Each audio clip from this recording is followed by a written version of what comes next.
when we use Android phone.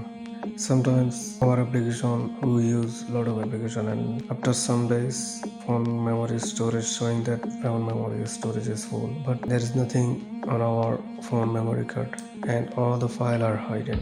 How do we fix it? Just go to the Play Store and search hidden media, and it automatically analyzes your memory card and phone memory, and it will show up all the hidden things from the phone, and you can choose which one you need to delete or which one you need to keep. And there is some option in the settings which one you need to exclude or which one you need to include. There is three way that phone hide the file.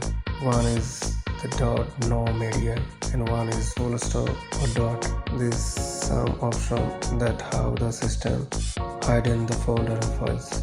You choose which one you need to exclude or include, and then just analyzes your phone and then select all the trash file or hidden file and then delete it. That's it. Thank you.